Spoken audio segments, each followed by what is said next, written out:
fire of the enemy, one cannot fail to be impressed by their boundless courage. The nation's future is safe when it is defended by such men as these. It was remarkable praise for a unit that had not even existed 12 months earlier, and noteworthy because in the entire Pacific War, no other special unit's acclaim would even come close, and the evidence was obvious. With no pressing need for the types of operations they seemed to have been intended to perform, the swimmers of UDT-10, a third of whom were Donovan's specially trained maritime operatives, had been forced to abandon their 11 tons of OSS equipment in Maui before being loaded aboard the APD Rathburn for whatever Turner and the 5th Amphibious Force needed. What was needed was a series of daytime beach reconnaissance missions like the other UDTs performed, swimming on line right up to the water's edge while assailed by mortars, machine guns, and in the Palaus, even by sharks, the biggest ones some 6 to 8 feet long.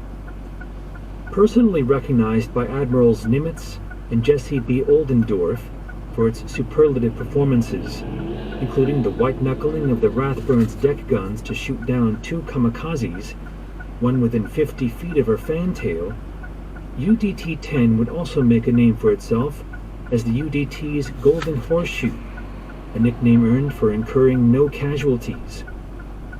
Besides this, however, and in spite of their training in everything from limpet attacks to land warfare, UDT-10's record was no more remarkable than that of any other team in the fleet. The unit would never employ a single pound of its 11 tons of OSS equipment. Subordination to the UDT's mission would not be a fate limited to the OSS Maritime unit, but would extend to other units too.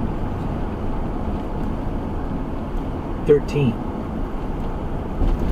Nowhere was the preeminent ranking of the UDTs in the 5th Amphibious Forces list of special units more evident than upon the sulfuric wastes of Iwo Jima, battle in which the U.S. Marine Corps' contribution to victory outweighed the Navy's in every category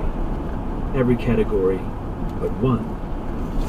There, on the cloud-banked morning of February 17, 1945, Red Hanlon dispatched a lone flotilla of 12 landing craft toward Mount Suribachi and into a curtain of metal fired from the guns hidden inside her rail-tracked caves.